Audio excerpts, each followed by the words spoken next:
What does it take for one man to build a future beyond anyone's imagination? There is no greater force on earth than a man determined, stoked by fire in the belly, unwavering grit and a perseverant mind. Decades back, one man had the courage and audacity to challenge the future with his vision. The vision of a new India, standing tall, elegant and shimmering with possibilities, offering a lifestyle not experienced before and attracting new businesses and talent from across the world.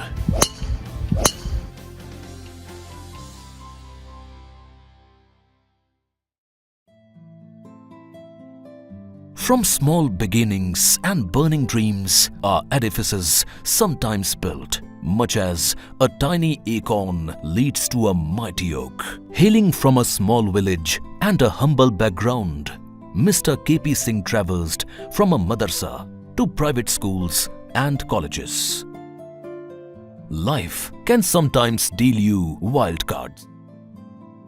And thus, it was an accident of fate that led K.P., as he fondly called, to meet the then Viceroy of India and become an avid sportsperson, riding horses while playing polo and dashing across the tennis court to enthrall one and all.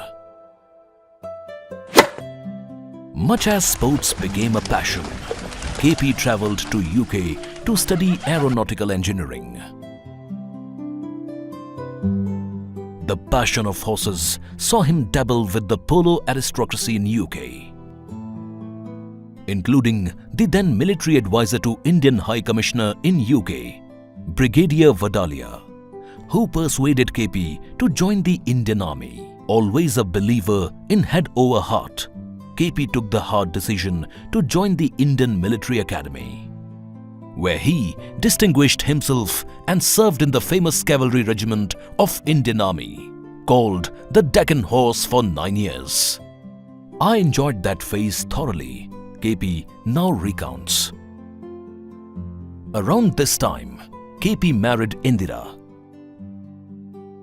whose family owned the real estate company called DLF. A new journey began. Incorporated in 1946, just a few months before partition, DLF was founded by Chaudhry Raghavendra Singh, a man with true vision and passion. Saw him create 21 most prestigious colonies in Delhi. DLF shut down completely in 1958 due to nationalization of urban land development business by the government. Thereafter, the group diversified into manufacturing of precision electric motors and storage batteries, with K.P. handling the helm. It was in mid-1970s that K.P. took upon himself the uphill task of reviving DLF. Despite the fact that the business of urban land development was banned by law ever since 1958, and banks were not permitted to loan money to urban land development business. DLF had no money and no organization, having been a closed entity for nearly 2 decades. But there was foresight and there was a dream. Most called it impossible. But K.P.'s vision was to establish a modern city on the outskirts of Delhi, a global township that is known as Gurgaon today. Here again, the immediate bottleneck was the ownership of land, which was scattered into feudal families, with 5-6 acres resting with each family. Whereas to create a new city, several thousand acres of land were required. The biggest challenge was to reverse archaic laws, buy the land without having money, and creating a contiguous block of thousands of acres of land. It was a task that seemed impossible to everyone. But K.P.'s vision, determination, courage and guts made him tackle the impossible. To purchase the land, he had to win the trust and confidence of farmers, which took over a decade, eventually making them partners in progress. It is unheard of anywhere in the world that land could be purchased on credit. KP turned into a single-man army with only a few low-key staff to support him. He personally lobbied at every level of the government to push for a change in the outdated laws, while simultaneously pursuing the purchase of land. KP would travel to Chandigarh 2-3 times a week, sleeping on the back seat of his car through the night, eating at dhabas, meeting ministers in the morning, liaising with officials and town planners, and thrashing out pending issues relating to his proposed venture. KP would thereafter drive back to Delhi, poring over General Electric's corporate papers on high-tech business encompassing space, aviation, locomotives, power, turbine and consumer durables, etc. As GE's national advisor in India, he would attend meetings with top government officials and policy makers. KP ended up being the catalyst who persuaded the legendary Jack Welch, chairman of GE, to visit India and invest heavily in the country. This got the interest of other global corporations who followed suit, which opened the floodgates of FDI into the country. KP Singh is the eponym for DLF today. There was a time when he was about to sell his stakes in the company without adding a single icon in the Gurgaon skyline. KP's life is a story of unbelievable events brought together by destiny and put to good use by KP's ever wanting more attitude.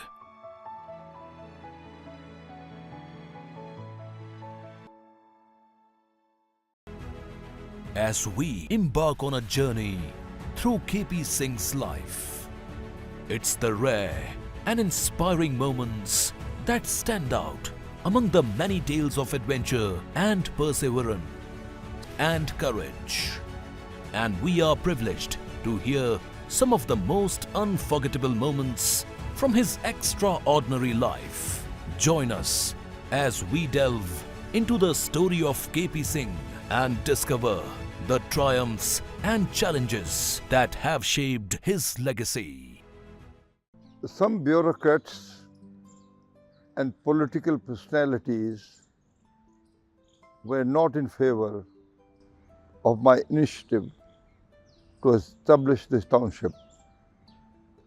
In fact, one day I was suddenly told that the entire phase 2 area of our development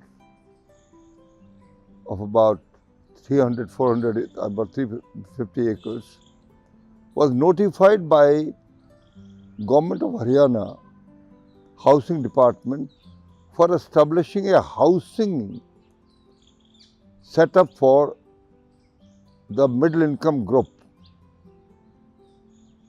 what we call it affordable housing.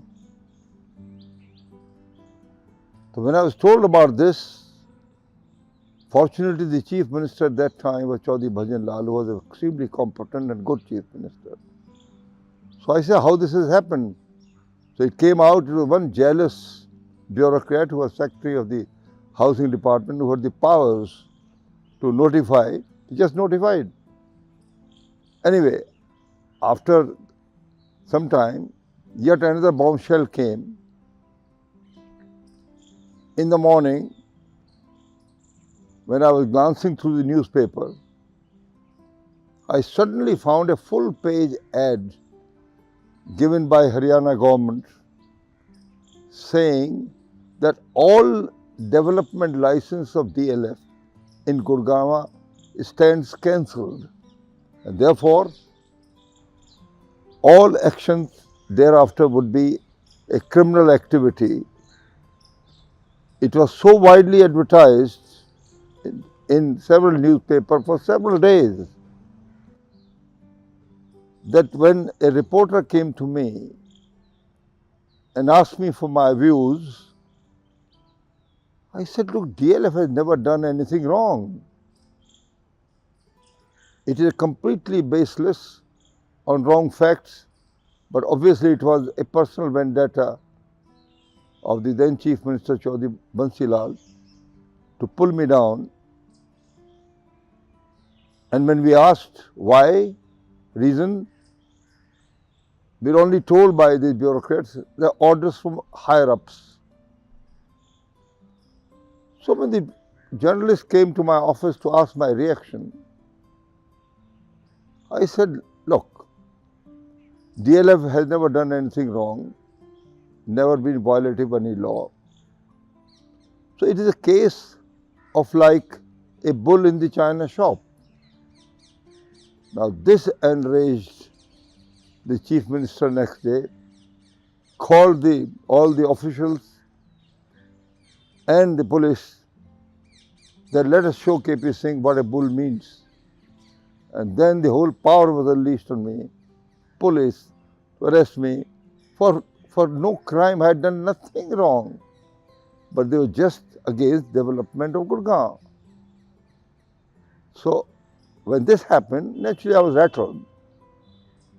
So when I came back home, my late wife Indra was so mature and bold. She told me, she said, look KP, don't get scared. Remember what Jack Welch told you.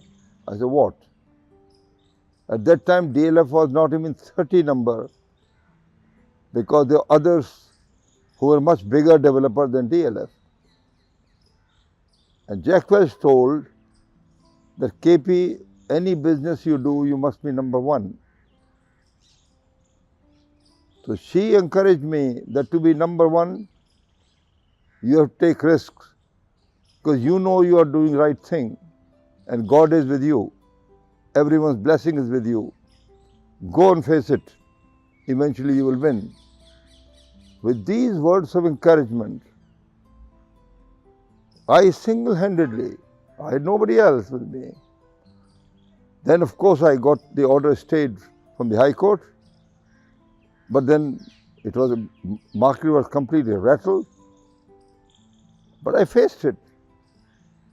And I tried to convince the Chief Minister that please tell me what mistake have I done.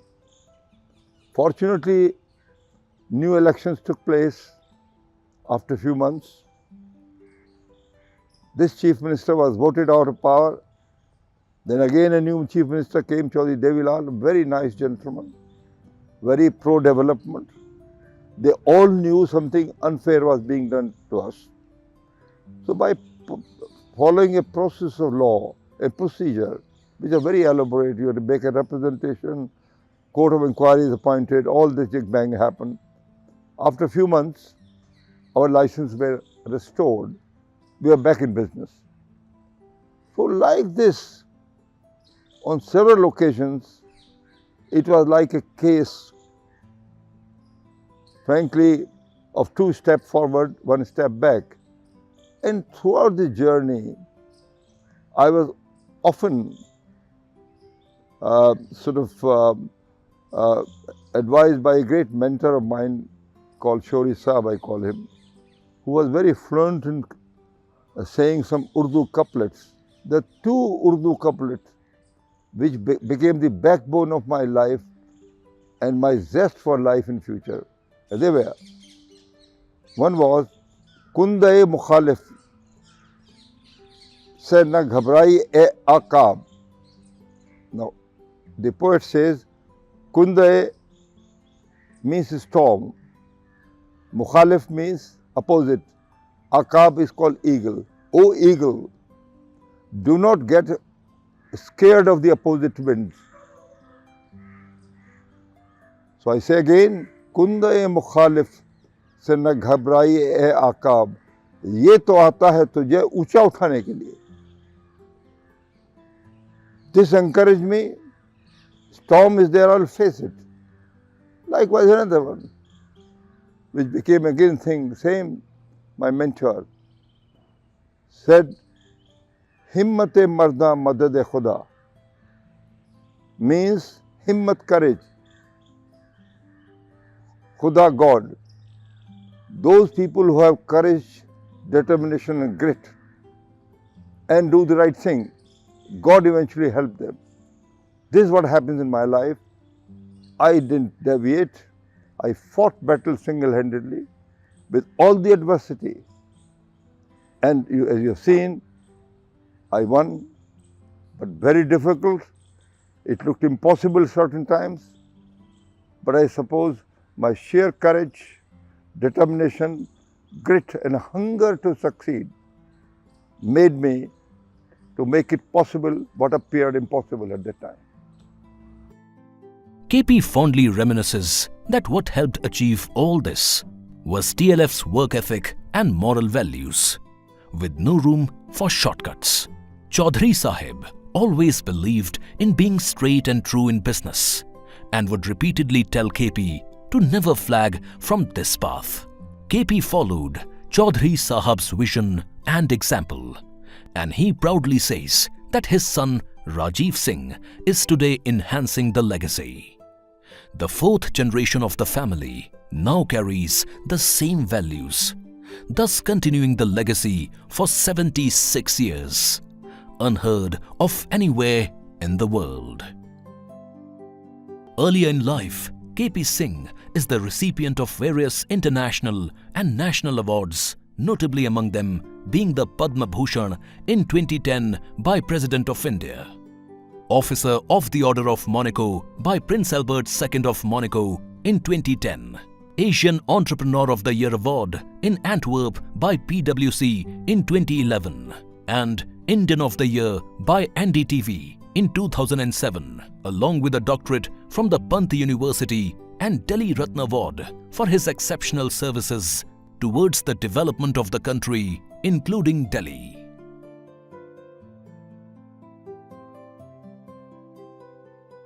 And now came the coveted Lifetime Achievement Award to KP from none other than Ernst & Young, widely recognized as the premier organization to recognize true pioneers in the field of business worldwide. EY recognized the fact that the unachievable had actually been achieved, with a city like Gurgaon created from next to nothing by KP.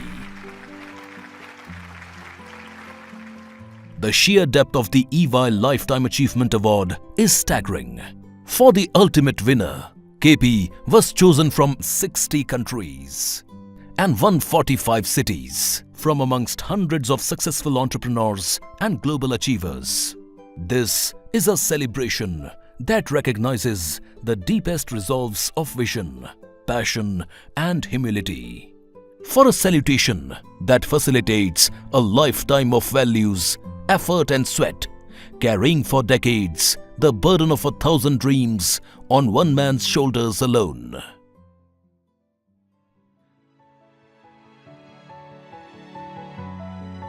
With over 5 decades of experience, KP has witnessed the mess in the country's urban development. He knows what ails India's urbanization and the challenges of creating a new city.